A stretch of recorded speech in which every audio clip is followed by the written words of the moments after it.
or Sam. So please go ahead. Okay, thank you. I actually wanted to start by thanking a number of people. It's a very special privilege for me to be back in Palestine. I wanted to thank, first of all, Professor Saeed Zaidani for reaffirming my right of return earlier today. I appreciate that public affirmation of my right to return. I also, of course, would like to thank Dr. Sarin Seibi. This is my first time at Al-Quds University, and I'm sure he doesn't remember, but 22 years ago, I think when Al-Quds was still being founded, I had just finished my doctorate, and we had a long telephone conversation about the possibility of my coming to Al-Quds and teaching philosophy here. And at the time, he told me about his vision of, training people to run the future Palestinian state, and that in his mind, they shouldn't be just technicians and engineers, but they needed to have some kind of philosophical background. And he mentioned the Oxford model of politics, philosophy, and economics. And unfortunately, it wasn't to be. I mean, I was very interested in the idea, but at the time, I just had a Jordanian passport, and it was impossible for me to come back, at least to come back on a kind of more permanent basis to teach here. And then I also would like to thank Professor George Rachaman, who was actually responsible for making possible my first trip to Palestine. And that was shortly after my conversation with Seri that it was, for a limited period, Jordanian citizens were being given visas or permits to enter the West Bank. And at the time, he invited me to come and give a couple of lectures at Birzeit University. And that was my first trip to Palestine. It was in 1995. And in the 20 and a half years since, I haven't been able to come back. And so this is, now that I have a Canadian citizenship, I intend to exercise my right of return more often. I don't know how possible it would be to stay for extended periods of time, but I'm pleasantly surprised that it worked for me to come this time, and I wasn't given too much of a hassle at the airport. And so I intend this to become a more regular feature if you'll allow me to come back. So just wanted to mention those things. Now, I also would like to thank Professor Anton Leist for putting all this together and everyone else for being here. So what I wanted to talk about today is this question of territorial rights. What is it for a group of people to have a right to a territory?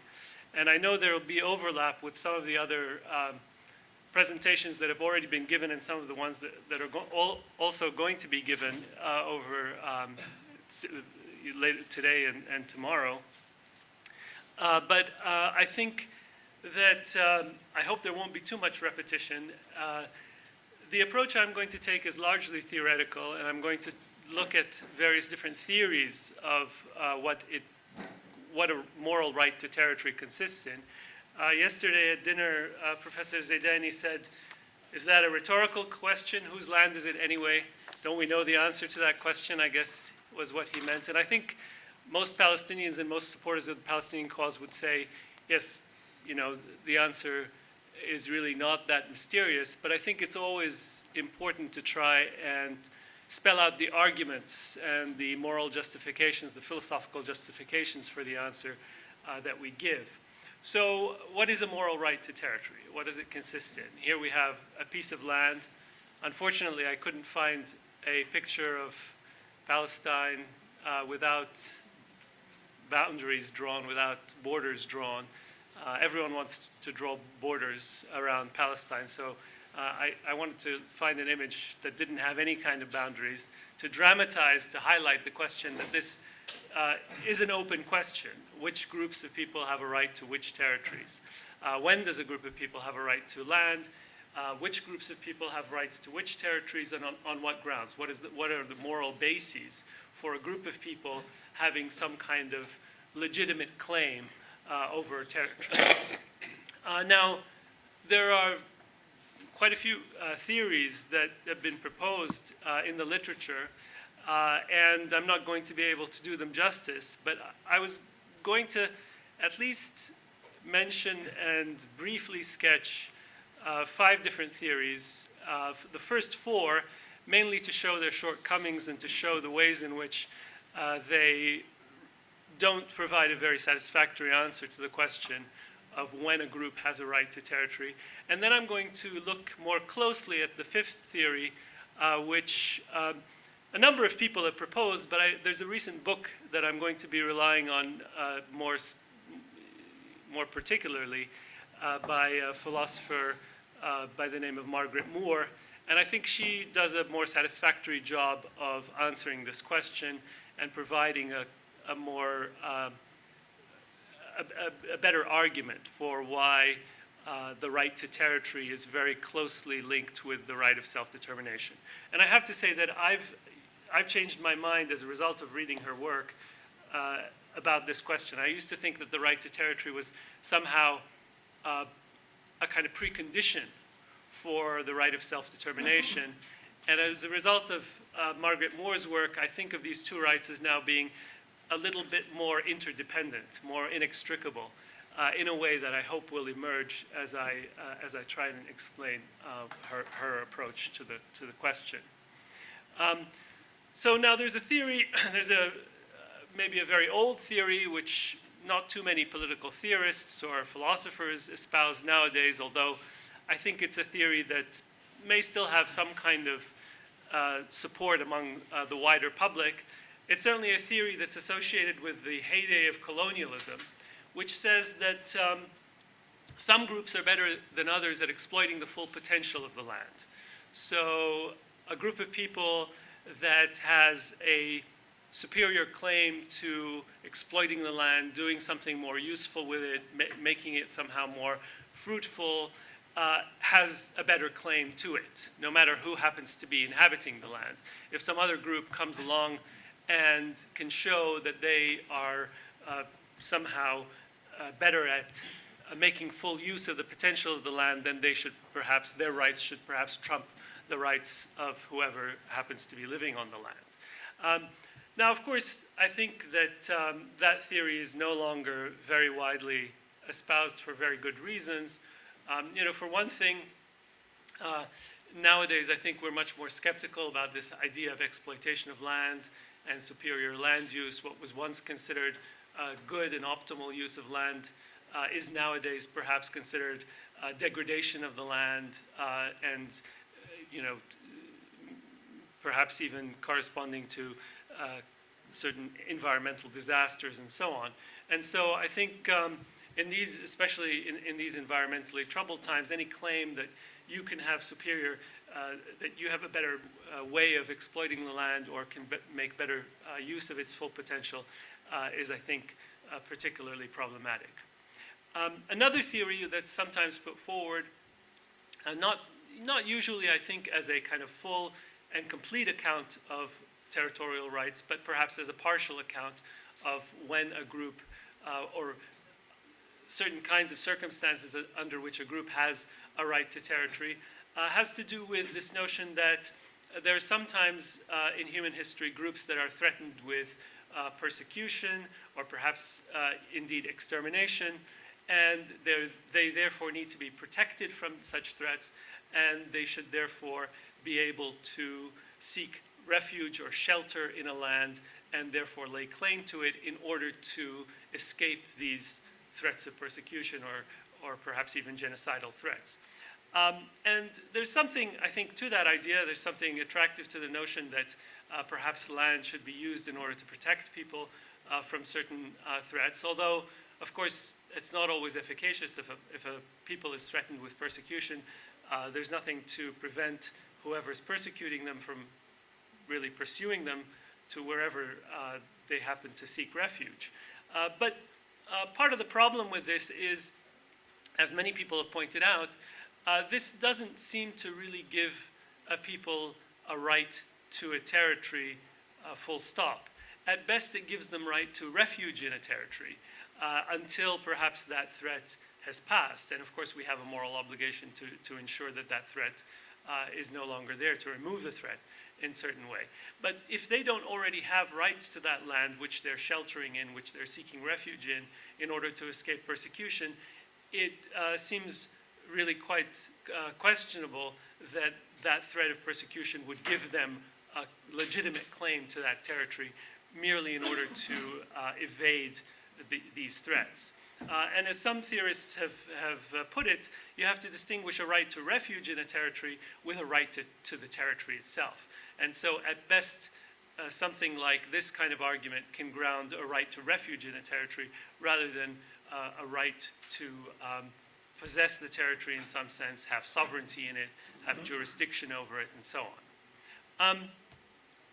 Another set of theories that are often invoked, again, perhaps not so popular, at least among theorists these days, although I think they are popular in the wider public, especially when it comes to the question of Palestine and Israel. This is a set of theories which I'm calling historical religious theories. The first version would be something like primarily groups are given territories as a result of some kind of religious mandate, some kind of scriptural authority, as a result of some kind of supernatural link to the land, or indeed as a result of sort of divine right or something like that.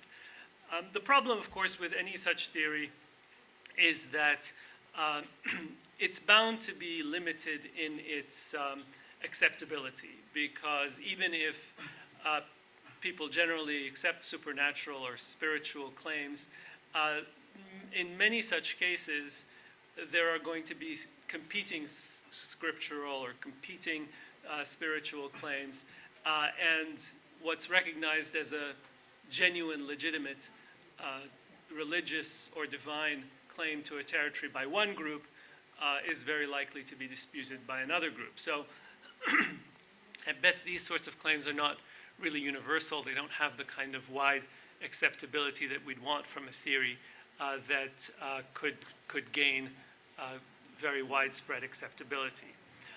Another kind of theory, maybe different in the way it's articulated, sometimes these two theories are associated, but they need not be, is to say something like the group that first occupied the land is the group that has legitimate claim to it. And so whichever group we can establish was the first group to genuinely occupy that land is really primarily the group that has the greatest claim to it. I think there are several problems with such a theory that have been pointed out by many different theorists, and I'm just going to mention a few of them. One problem that comes up is what's your point of origin? So should we go to prehistoric times? Should we go to early history? At what point in history there might be competing claims by successive groups that have inhabited a territory, and there is no real satisfactory answer to when the point of origin ought to be, right? Another problem is, even if we do agree upon a point of origin, there are often differing historical accounts of who inhabited that territory at that point, and what exactly their identity was. And so there's often different kinds of historical narratives over what that group was, even if we could agree on a point of origin. A third problem is, how do we individuate that group? Do we individuate that group by on the basis of culture, language, genetic origin? What exactly is in the present, if enough time has passed, there might be some real genuine and important questions as to what group that is that first inhabited the land, or what group it corresponds to in the modern world, right? But if we set aside all those questions, you might also ask the question, why morally should the first group that occupied a land, why should their claim trump all others? If that group occupied the land for a short period of time, and then other groups, successive groups, have occupied the land for much longer periods of time, why should the first group's claim be any stronger than all the other groups. So morally, it doesn't seem as though indigeneity or first occupancy should have any very special weight, or at least it shouldn't have a decisive claim on a particular territory. A third variant of this kind of theory would say, well, it's not so much a matter of religious right or divine right or something like that, but some groups have a particularly strong attachment to a territory, to a land.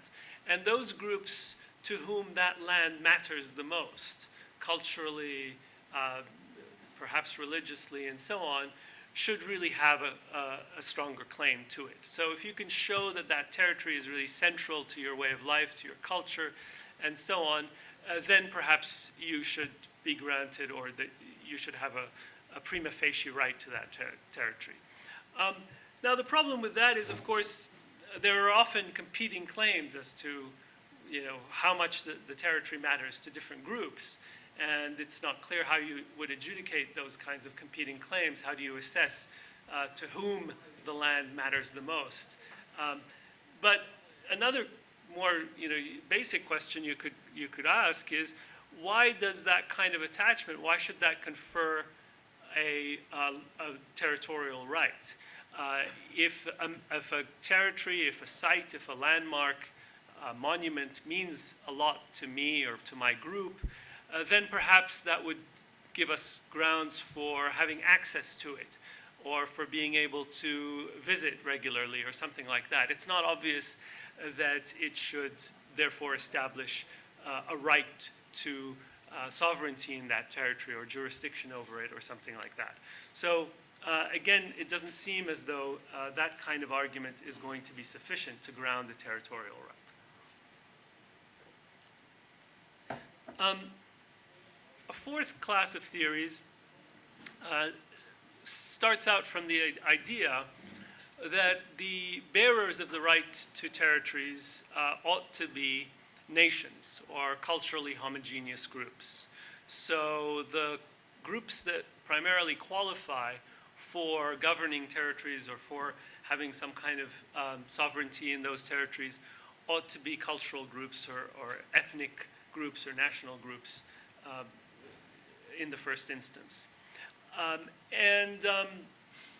There's, I think, a lot of political philosophers have questioned this idea that territorial rights belong primarily to ethnically homogeneous groups, because they say, well, there are many groups that are culturally diverse, that seem to rule over themselves in territories without adverse effects, and this is something that perhaps should be supported, and it's not at all the case that homogeneity should be a prerequisite of any group that rules over a territory.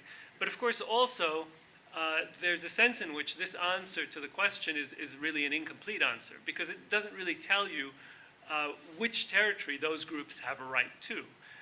And in answering that question, you might fall back on one of the earlier theories that I mentioned, such as the historical religious theories or something like that.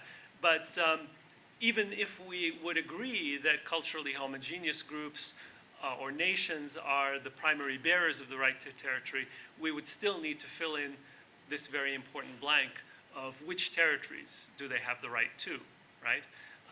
Now, there is an attempt by some people who adopt a kind of cultural national theory to fill in that blank. This is some work associated with David Miller and Tamar Meisels, who try and say that this cultural group or this national group, once it, and here there's something reminiscent of course, the Lockean view or the Lockean theory of property rights, once it mixes its labor with the land, once it refashions the land in its own image, once it turns it into, it transforms it in such a way that reflects its own culture, well, then it has a right to it. There's, they try and justify this by saying that, this is the only way that this cultural group or this nation can express itself is by transforming land in this way. Now, I think there are a lot of problems with that kind of a theory. there are a couple of ones I think that cry out to be mentioned. One is, again, I mean, this idea that you should transform territory in the image of our culture is, I think, a very problematic notion. This is precisely the kind of thing that's led to a great deal of environmental degradation in the past, and I think it's something we've become much more skeptical of in the modern world. But it also obviously provides an incentive for conquest, because it tells a national group that perhaps doesn't have territory or doesn't have sufficient territory, if you go out and conquer this territory and make it your own and refashion it in your own image, then you can lay legitimate claim to it. And I think that's really provides the kind of perverse incentive that we really want to avoid to provide in putting forward a moral theory of territorial rights. So I think there's a great deal of harm that would ensue if this theory were to be adopted as a general theory of how a group acquires a right to territory, or on what basis or what grounds it has a right to territory. So having looked at these 4 different theories and seen some of the problems with each of them, very briefly, and of course there's much more to be said about each of them, both pro and con, but I just wanted to put those theories out there to kind of lay the groundwork and as a backdrop to what I think is a much more promising idea, or much more promising approach to grounding territorial rights. And this is what I would refer to as a kind of self-determination theory of territorial rights. And as I said, various people have adopted a theory of this kind, but I think a very systematic attempt to do so comes in a very recent book by a philosopher, Margaret Moore, who says basically we should think of territorial rights as being grounded in the value that accrues to groups of self-determination, because of course groups have a value in determining their own fate, in governing themselves and ruling over themselves. And the modern world being the way it is, this cannot take place unless you have some territory in which to exercise the right of self-determination. So territorial rights are really very much intertwined with the right of self-determination. And the groups that have the rights to territories ought to be ones that can use those territories to govern themselves in an effective way. And she puts forward what she calls the occupancy principle, which says that borders should be drawn around groups that meet the following criteria. First, they're territorially concentrated on land that they occupy not unjustly. And I've italicized that phrase, and I think she puts it in this double negative because she wants to sort of try and give us a kind of modest theory of what unjust occupation consists in, not necessarily give us a full-blown theory of what a just occupation consists in. But I'm going to come back to that. She also says that these groups have to aspire to or aim at significant forms of self-determination to govern their collective lives. So they have aspirations for self-determination. They want to govern themselves. They've expressed that intention in some way or another. And that they have also a history of cooperation together, so that this intention has a viable prospect of being fulfilled, so that it's not completely out of the question that they would be able to succeed in this regard. Now, I would say that condition 1, I think, is especially contentious and needs to be examined a bit more carefully. What constitutes occupying a territory not unjustly? Can we come up with some kind of account of what it is to be justly in occupancy of a territory? And Moore, this is the cover of her book, as I said, doesn't give us a fully complete account, but I think she gives us some pointers and some indications of how such an account would go. In order to do so, she distinguishes 2 moral rights that are distinct, though in some sense parallel. One moral right pertains to individuals, and that's the moral right of residency, the right to reside in a particular territory or the right to reside in a particular place. And then the other is a right that pertains to groups, and that's what she calls the moral right of occupancy. And you can think of it, at least as a first approximation, as the second right, the moral right of occupancy, being a kind of macrocosm of the first right, the moral right of residency. So it's perhaps not a simple aggregate for reasons that might become apparent shortly, but it's certainly a kind of macro version of the moral right of residency. So these are distinct but also interconnected rights. So what can we say about each of these rights, and what does Moore have to say about each of these rights that might be useful here? What is the right of residency? Who has the right to reside in a particular area? On what basis does an individual have a right to be in a particular place? I'm going to quote a few passages from Moore to illustrate what she has to say here. She says, people acquire moral residency rights through living in a place and having relationships, commitments, and attachments which are connected to residing there. The condition is met by people who are born in a place, whose parents were also resident on the land, perhaps even settled over many generations. So once you've established yourself, once you've got ties, once you have close connections to different people who live nearby, who surround you, then you can claim to have a right to be in that place. The moral right of residency does not rely on a right to property. This is a very important point. People can have a right to residency even when they don't own real estate or immovable property in the community. So I might not own a plot of land, I might not own a house or an apartment, but I might still have a moral right of residency to a place based on the fact that I have ties there, those ties go back several generations, I have attachments to people around me, I have relationships within the community, and those kinds of relationships, those kinds of attachments that grow over a number of generations are the kinds of things that give an individual a right to reside in a particular place. What about the right of occupancy? Well, as I said, the right of occupancy parallels the right of residency at the group rather than the individual level. So once you have a number of individuals who can all claim a right of residency in a certain place, who have roots in that place, who've got attachments and connections to other people, that whole group has a right of occupancy in that particular territory, in that particular land, even though they might not own land there, or some of them might own land, a minority perhaps might own land, not all of them, but as a group, collectively, they have a right of occupancy in that land.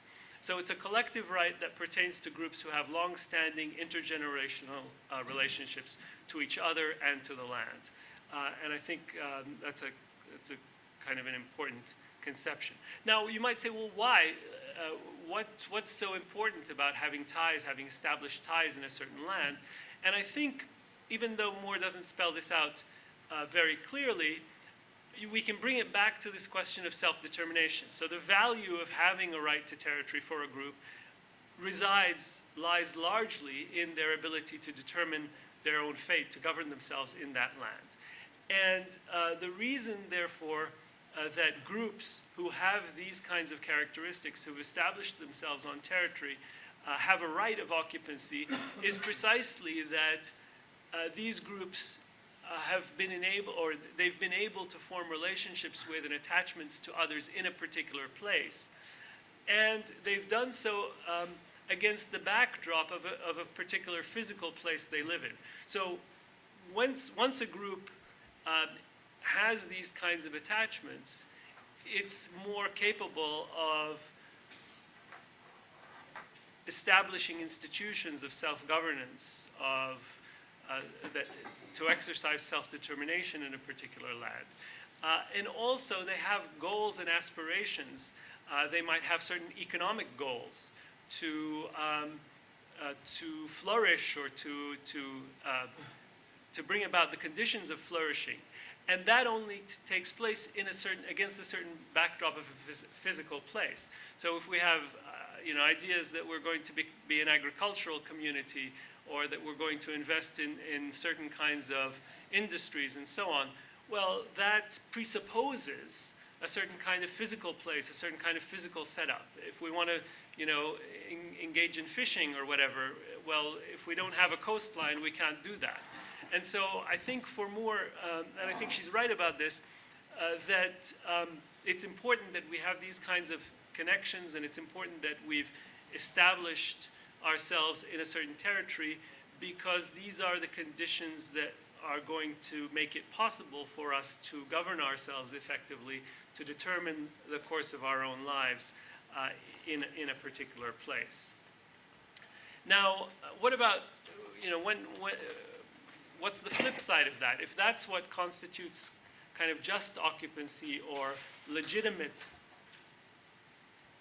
territorial claim, what would be an illegitimate territorial claim, or what are the conditions under which someone could be said to occupy a territory unjustly? The obvious case is a case of expulsion, when a group that has occupancy rights in a particular territory has been expelled by some other group. Given that there is a moral right of occupancy, it follows that the expelled group has the right of return. And I think Moore makes that point very clear. So if you have a right of occupancy in a land, what it follows pretty directly that if you've been expelled from that land, then you have the moral right to return to that land. Having said that, she also says that the right of return diminishes over time. Now, and here she makes an interesting point, and she's partly relying on Jeremy Waldron's work, which I'm sure some of you know, on this issue of return. And Waldron makes the following point. He says, look, if we accept, or if we deny, or let me put it this way, if we accept that first occupancy doesn't always trump every other claim to land, if we accept the fact that the supposedly first group that ever occupied a land doesn't have some kind of knockdown claim to that land, which trumps every other claim to it, then we also must accept, as I tried to argue a little while ago, then we must also accept that the right of return is not absolute, and that there may be ways in which the right might diminish over time. And as I said, Moore accepts that claim, though she also, I think, registers a number of important qualifications or important conditions that need to be borne in mind when we accept the idea that the right of return does diminish over time. One is, and this is very important, and Waldron himself, I think, mentions this too, you have to be very careful not to create perverse incentives. Because if we say, look, the right of return, after a couple of generations or a century or whatever it is, tends to fall off or it tends to diminish and so on, well, that obviously is going to create a perverse incentive for a group to expel another group, hang on to it long enough for their right of return to expire, and then say, okay, now we've got, a morally legitimate claim to the land.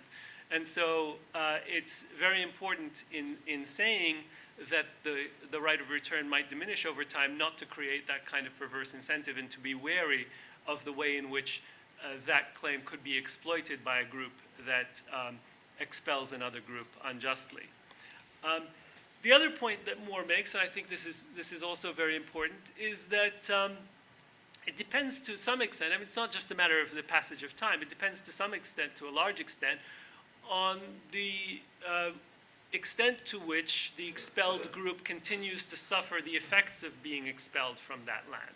So if the expelled group manages to determine its own fate in some other territory, and they adjust to being outside that land where they've made their home and against which they've planned their goals and come up with aims for how they're going to govern themselves and so on, if they haven't managed to do so, but they continue to live, for instance, as refugees, and continue to pin their hopes and aspirations on the land from which they've been expelled, well, to that extent, the right of return remains alive. Not just aspirationally, not just in terms of their own sort of yearning and desire, but also morally in terms of the obligation to ensure that right is, at least to some extent, satisfied.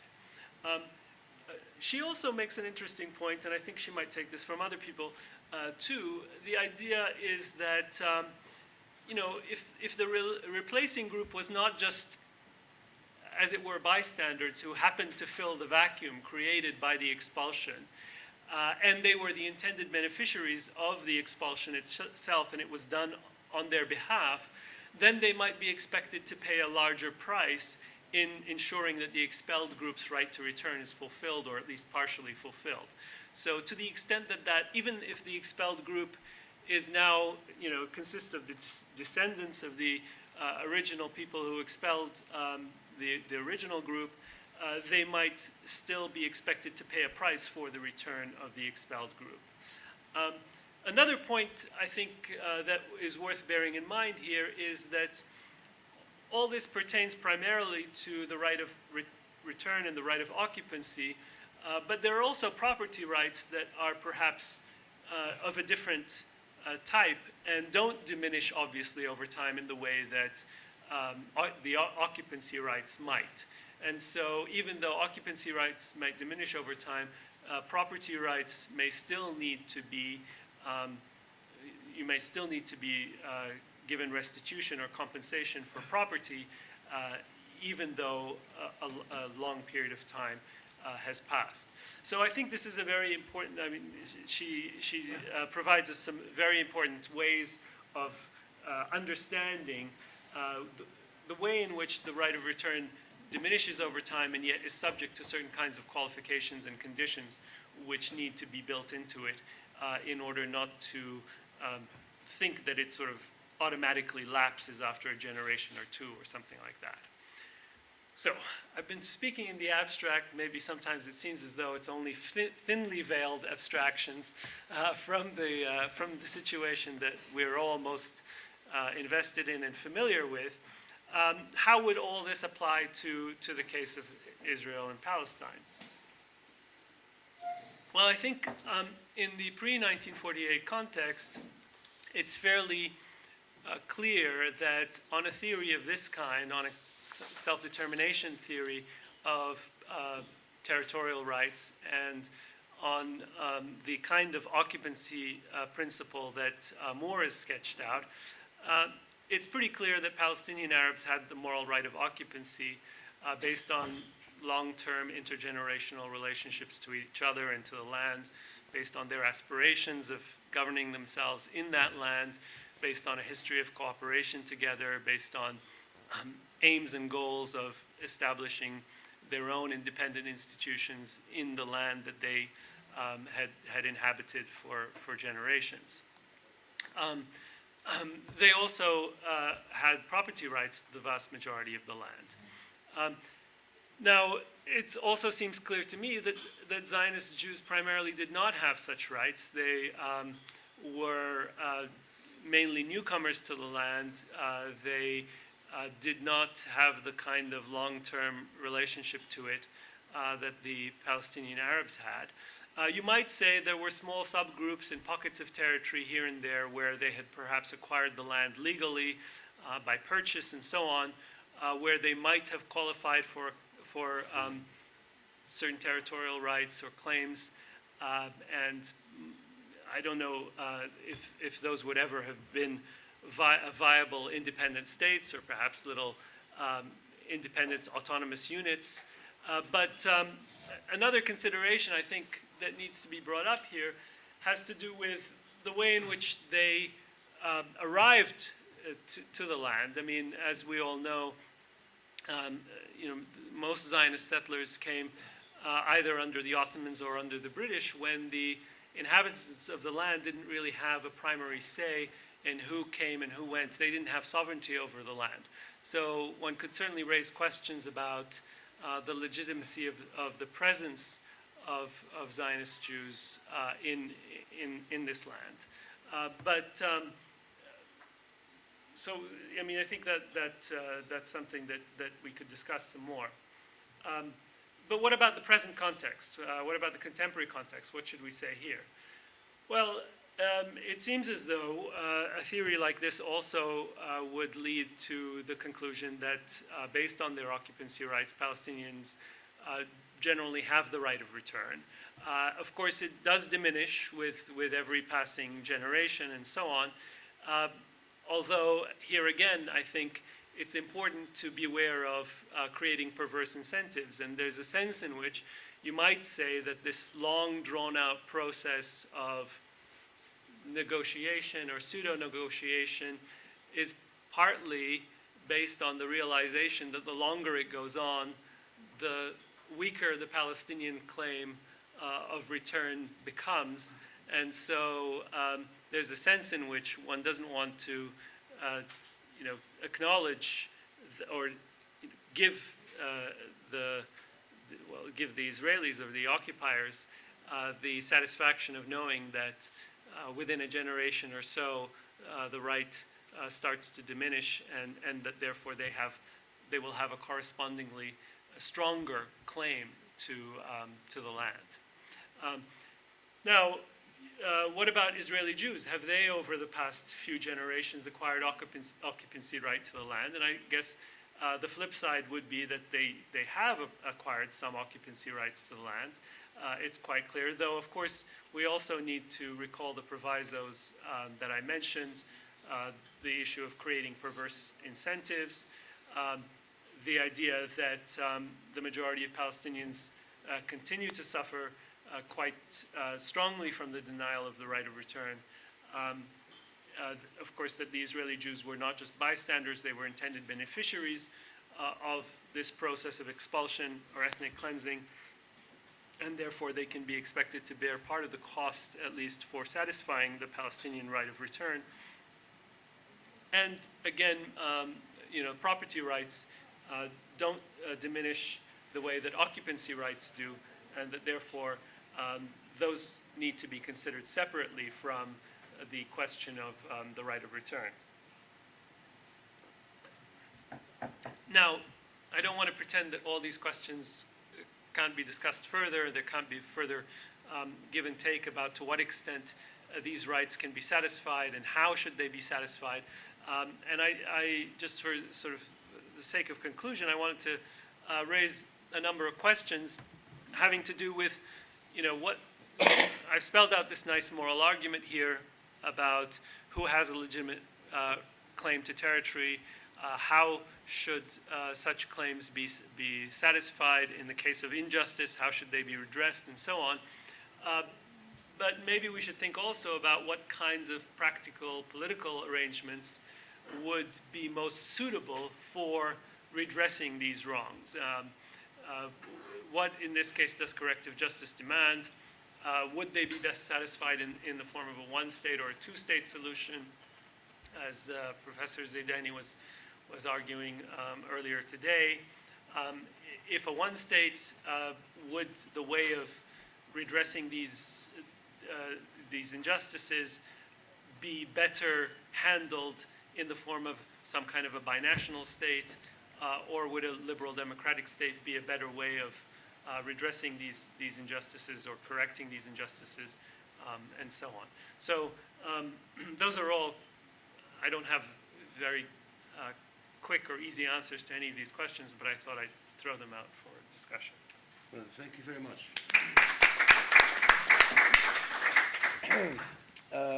I'll give you the right to ask questions, but before that, I have to ask permission from the audience, and primarily from Sam, if we can divide this up into two parts. Well, that's, I think, And that's better, right? I think it's helpful to think about, to understand at least the internal view of the Zionist movement and of pro-Israeli Jews, is that if you look in the 19th century, in Margaret Moore's terms, no group of Jews anywhere would really have had rights of residency or rights of occupancy. Actually, that's not entirely true. They might have had it in Salonika.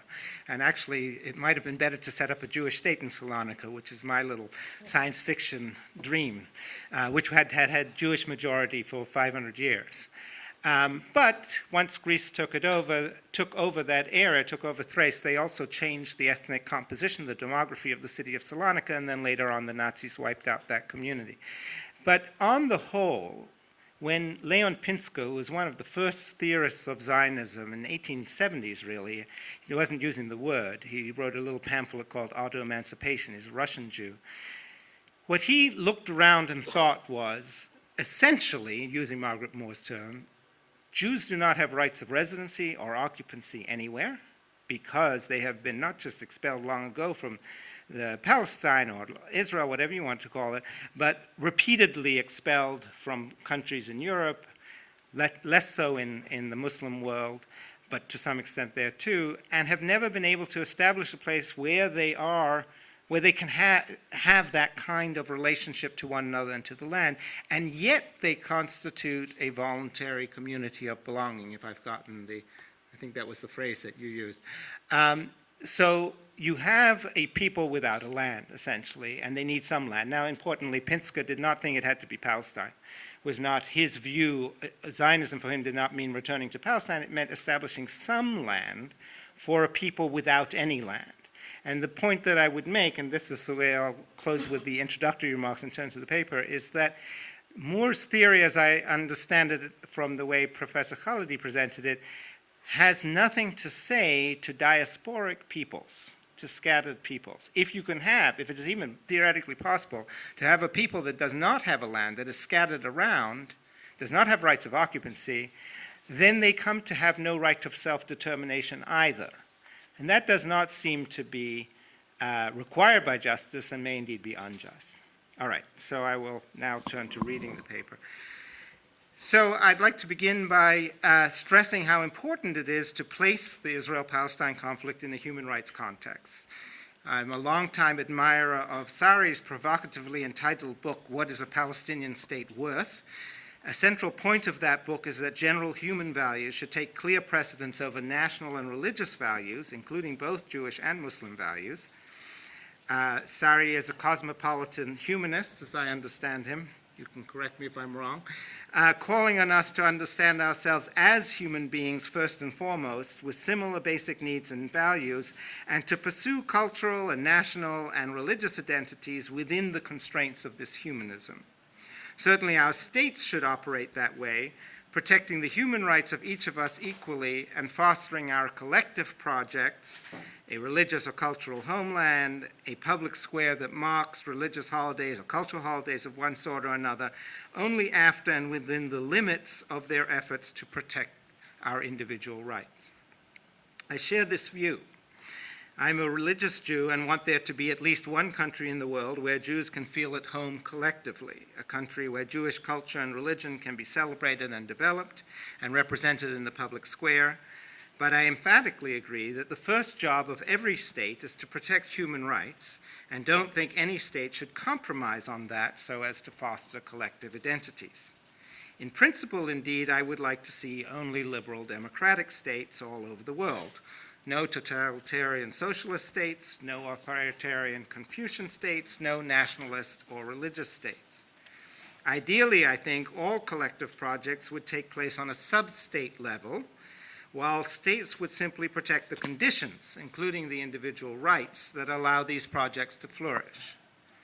That said, there are in fact religious and national states all over the world, states that proclaim themselves Christian or Muslim or Buddhist and give priority to their Christian or Muslim or Buddhist citizens, as well as states that see themselves as Russian or Malay or Greek and give priority to members of these cultural and ethnic groups.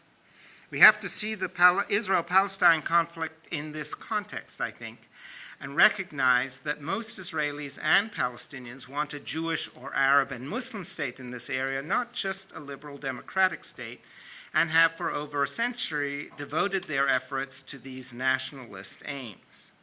In that light, I think the best we can hope for the foreseeable future at least, is that the nationalist state or states in this land are as liberal and democratic as possible, that they protect the civil and human rights of all their citizens, even while pursuing nationalist immigration policies or structuring their educational system and public square so as to reflect a Jewish or Arab collective identity. We also have to see that for people with a nationalist orientation, it seems of the utmost importance to determine who, which group properly has the right to control this land. I believe this is a malformed question, however, that is both unanswerable and a distraction from the fairest and most peaceful ways of resolving this conflict. I'll try to bring out why I think that, first by briefly sketching Thomas Capitan's case for Palestinian rights over the land, followed by a case of my own for Jewish rights over the land. My point in the end is not, however, to defend the Jewish side of this debate, just to show that plausible arguments can be made for both sides. The clash between them is what Kant would call an antinomy, and the way out of the clash is to recognize that the claims made by both Jewish and Palestinian nationalists are grounded on a false premise, that the nationalist way of setting up the issues at stake in state formation, here and elsewhere, is fundamentally mistaken.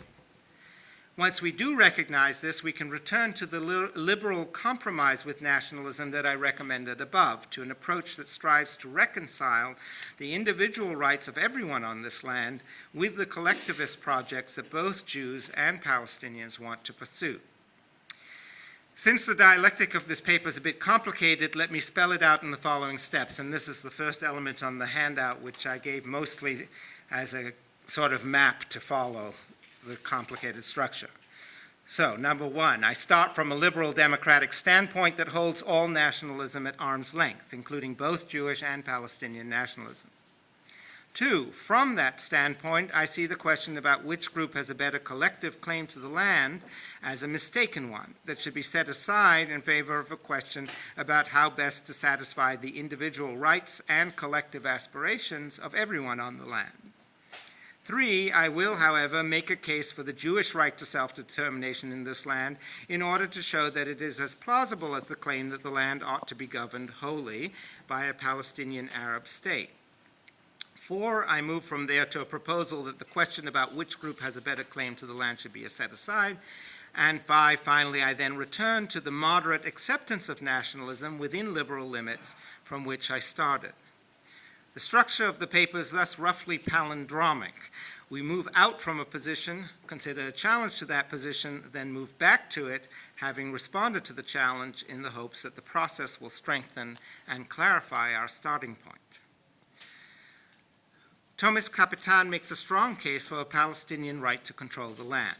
He distinguishes among three notions of self-determination. I put these on the second item of the handout: regional self-determination, democratic self-determination, and national self-determination.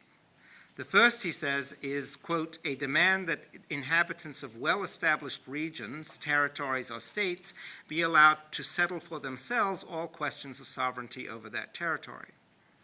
The second is a call for democratic self-government in every territory. And the third is the idea that a nation or people has a right to constitute itself as an independent sovereign state. Capitan says that, quote, a combination of regional and democratic self-determination emerged as the important principle for political legitimacy after World War I. Woodrow Wilson, he says, intended this combination by what he called self-determination, and that is what it has mostly meant ever since in international law, according to Capitan. Capitan argues that we should in any case set aside the third nationalist version of self-determination because it, quote, poses a threat to the interests and rights of minorities outside the predominant national majority within a territory, unquote, and because it breeds, quote, nationalistic chauvinism and interstate belligerency in the majority. He then argues that no application of a regional democratic principle of self-determination, up to and including the UN vote in 1947, would have yielded a Jewish state in Palestine. Arabs outnumbered Jews overwhelmingly, both in terms of population and in terms of land ownership. So the establishment of the State of Israel was illegitimate by general principles of international law and morality. Given Capitan's premises, his conclusion follows tightly, but there are reasons to question his premises. In the first place, his historical account of self-determination is problematic.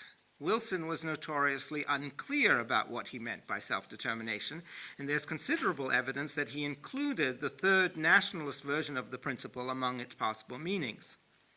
Moreover, the call at the time of Polish, Korean, Arab, Chinese, and other nationalists was for the self-determination of the Polish, Korean, Arab, etc. nation or people, not just for those who lived in a region that happened to include Poles, Koreans, etc., to settle the question of sovereignty in that region. They viewed the regional and democratic versions of self-determination as a means to the self-determination of their nation or people. The international order has also never insisted much on countries taking a democratic form, nor have most states that gained independence under the auspices of self-determination become democracies.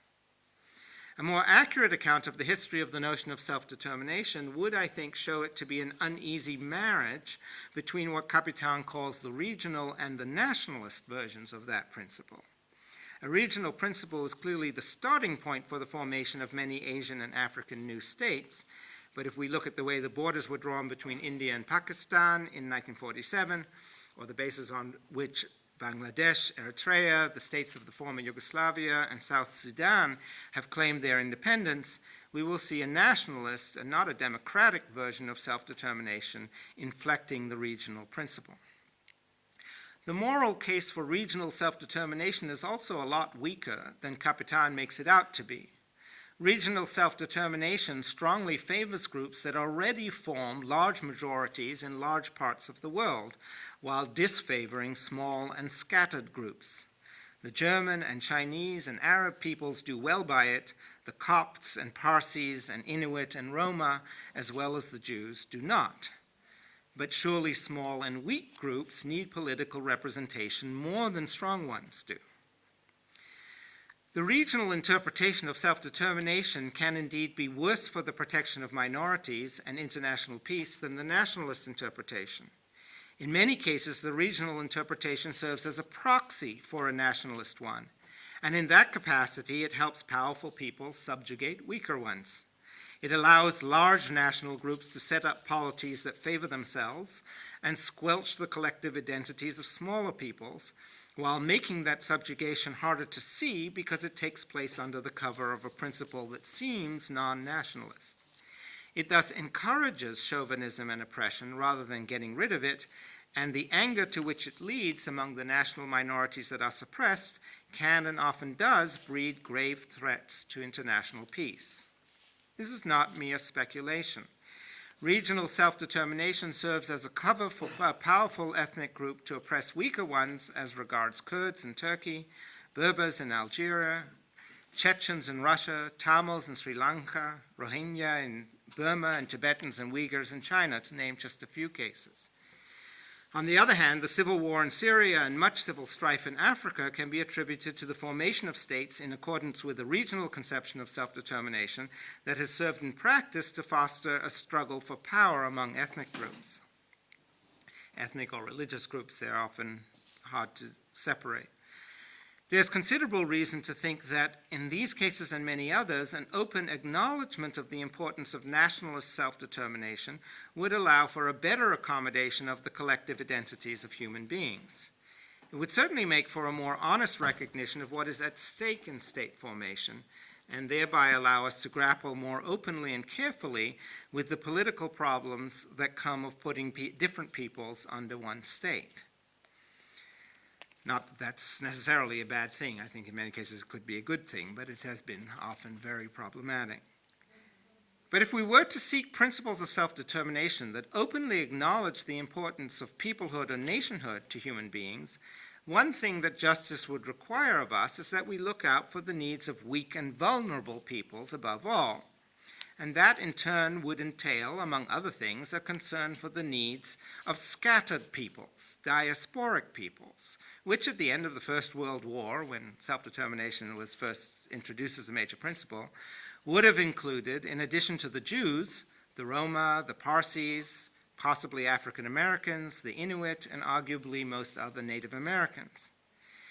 And a world concerned to look out for the needs of scattered peoples might well arrive at principles by which lands that do not yet have a clear political status would be made available for such groups to gather in and govern.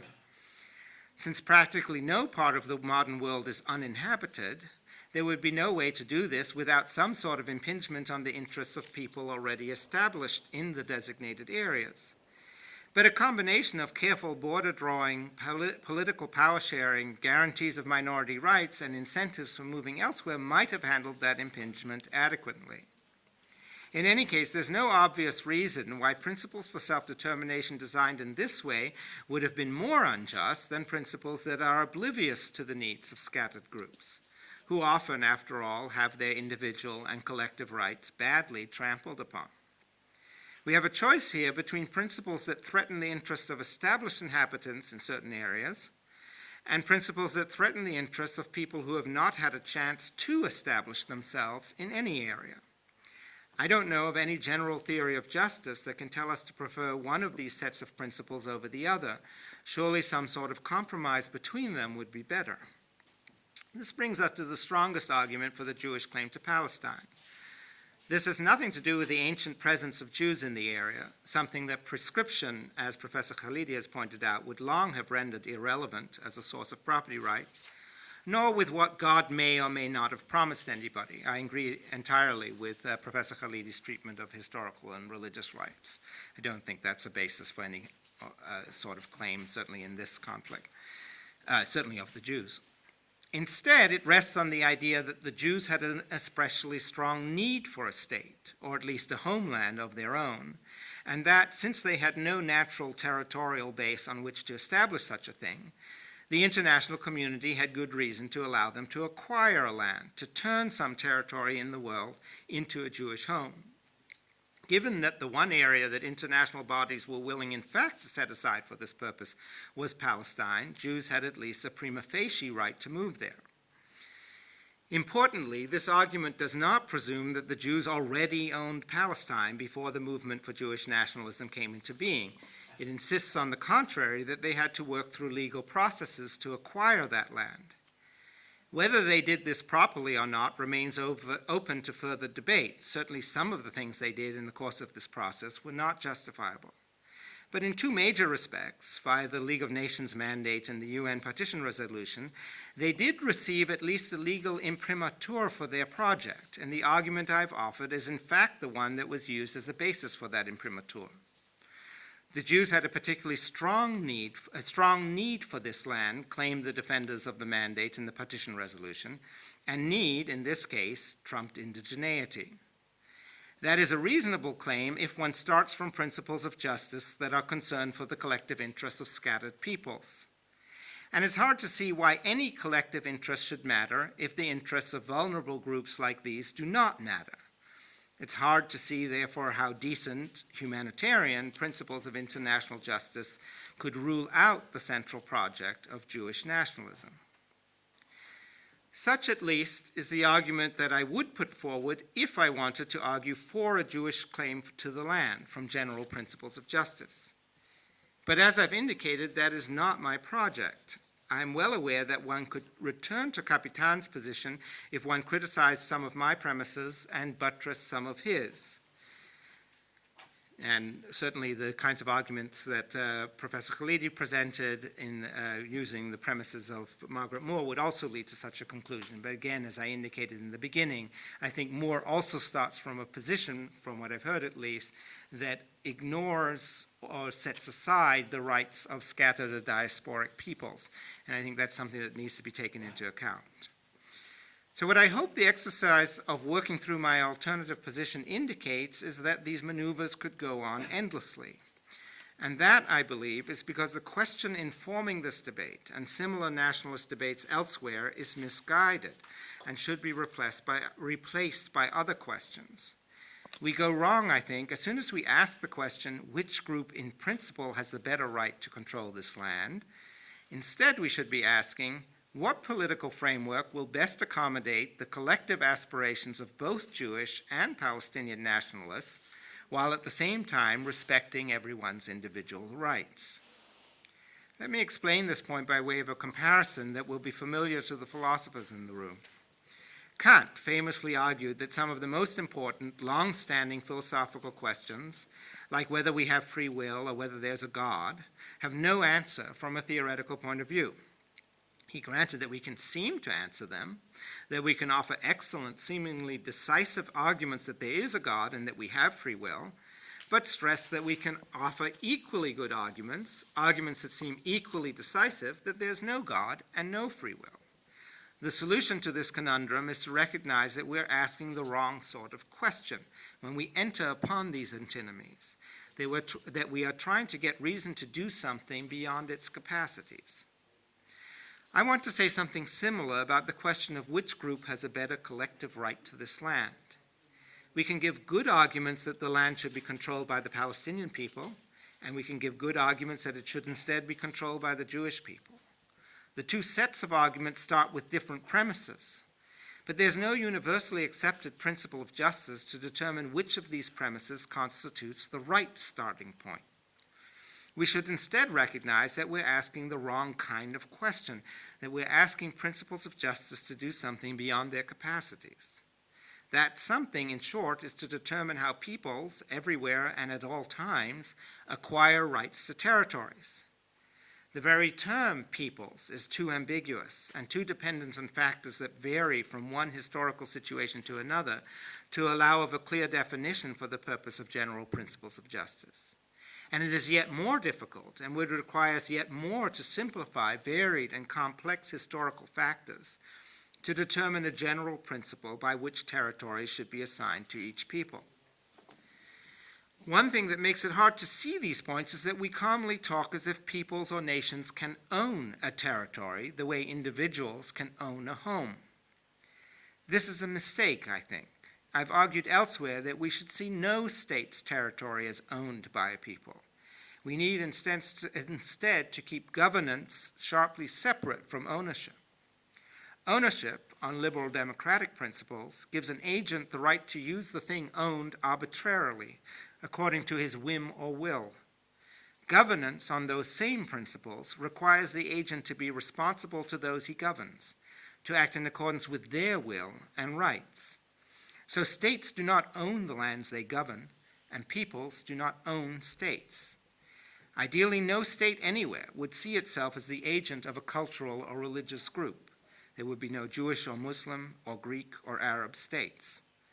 And even if that is too much to ask in our nationalist world, we should see the identification of states with cultural or religious groups as a deviation from proper principles of international justice, and insist that such claims be tempered by a respect for individual rights. Even if states were careful not to identify themselves with any cultural or religious group, however, they could include among their projects the protection of a people and fostering of its culture, so long as that project was implemented democratically and with full respect for individual rights. This distinction between the identity of a state and the projects it carries out allows us to begin at last to shed a useful light on the Israel-Palestine conflict. For we can now begin to see how the state or states in this region could combine the fostering of collective aspirations with a respect for individual rights. If human beings have serious collective interests, and it is the presupposition of both Jewish and Palestinian nationalists that they do, then it may be quite legitimate, even necessary, for polities to protect or promote such interests. There may be good reason, that is, for a government to help a group of its citizens preserve and develop their cultural or religious identity by way of the public education system, public holiday calendar, and public museums or memorials, or by allowing it to preserve a demographic majority in some part of the country so that its members can live near one another and enjoy the informal social reinforcement that comes of proximity. All of these projects can be integrated into a broadly humanitarian political framework so long as we see them as something that must be justified to all the citizens of a state, not just to members of the favored group. And we see the state itself as the agent of that wider citizenry, not of the group. Then it becomes clear that no nationalist project should come at the expense of the civil and human rights of other citizens of the state. It also becomes clear that the state can take on more than one nationalist project, fostering the culture of one group in one area and of other groups in other areas, say, or including the culture of several groups in its educational curricula, and public holiday calendar. We should allow states to take on missions to foster the collective identity of one or more groups among its citizens, if they can do that while maintaining their basic mission to protect individual rights, without allowing them to identify themselves with any such group. If we describe a state as Jewish or Muslim or Arab on this view, or Buddhist or Khmer or German, this is just a loose way of capturing the idea that it has taken on as one of its projects the protection and nurturing of Jews and Jewish communities, or Muslims and Islamic communities, or Arab or Khmer or German culture. Note that on this view, it could be reasonable for a state to foster the identity of various groups for various different reasons. Germany might foster German culture because most of its citizens are German, but also foster Turkish culture in some areas because it has large Turkish populations there, and in addition foster Jewish culture in some areas because Jews historically lived there and were expelled and murdered in a moment of grave injustice. Turkey could have similar reasons for fostering Kurdish and Armenian collective identities, as well as the culture of its majority Turkish population. This model points fairly readily to one way of reconceiving Israel-Palestine in practice, as a single polity, perhaps called the United States of Israel and Palestine, that could simultaneously foster both Jewish and Palestinian group identity, while the government would be identified with neither group. But that's not the only way to take the model. Two states, loosely called a Jewish and a Palestinian state, could instead take on missions to nurture the collective identities of the two main groups, on the understanding that even in that case, both states are first and foremost the agents of all their citizens and must tailor their nationalist projects to accord with all those citizens' rights. Or some sort of confederation of autonomous areas, each pursuing different collectivist projects, might fit the needs of the contending groups. Selection among these various options depends on pragmatic considerations rather than the demands of justice. Justice, in my view, could be satisfied in any of these ways. The crucial step for getting to a just solution is that Jews and Palestinians recognize each other's legitimate collective as well as individual interests. No progress towards a just solution can be made if the parties continue, as they so often still do, to deny one another's claim to peoplehood, right to live on the land, or right to have the political powers that be on the land help them express and foster their peoplehood. In closing, I'd like to stress that replacing the question, which people, Jews or Arabs, has the better claim to this land, with the question, how can we best satisfy the individual and collective interests of both groups on this land, is not only more useful as a basis for negotiations between Israelis and Palestinians, but also better suited to humanitarian principles of justice. The second question is clearly more tractable than the first one, more likely to allow Jews and Palestinians to find a solution to their conflict that both sides can live with. But it also reflects an understanding that principles of justice for national self-determination are constructed rather than given by nature and need to reflect a complex array of historical factors.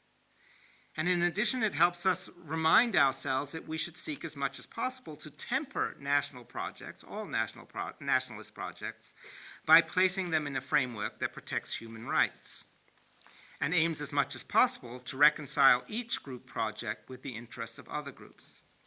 In the case of Israel-Palestine, it would be a great step forward if we could get away from an obsession with either Jewish sovereignty or Arab sovereignty and think instead in terms of political arrangements that can meet the collective interests of Jews and Arabs together. I've long believed that a truly just Jewish nationalism, a Jewish nationalism that would express what is best in the Jewish tradition, would have been one that not just granted, but actively affirmed the equal right of Palestinians to collective self-determination in this land, that not just acknowledged, but actively celebrated and promoted Palestinian nationalism. Imagine if there had also been a Palestinian nationalism that actively affirmed the right of Jews to collective self-determination in this land, that celebrated and promoted Jewish nationalism. Imagine if, say, the two groups had fought together for a state against the British and that state had been founded as a full-scale binational entity, taking on both the mission of fostering Jewish culture and the mission of fostering Palestinian Arab culture. That would have been a state unique in the world, something that could have served as a model for other nation states and of which both groups could be proud. It could also, of course, have prevented a lot of bloodshed. I'm not sure anything like this is still possible, but I suspect that extraordinarily hate-filled conflicts like the one between the two peoples in this land can never really be healed except by an equally extraordinary effort in the opposite direction. It took the EU to finally overcome the century-old hatred between France and Germany, but now that hatred has been overcome. May it be so here, too. May Jewish and Palestinian nationalists pave the way to a new kind of nationalism in which each people works affirmatively to help the other flourish rather than serving itself alone, and sees the highest political achievement of its own people to be precisely a state that is not for its own people alone, but which instead serves the individual and collective needs of all those who live in that state. Thank you. Thank you.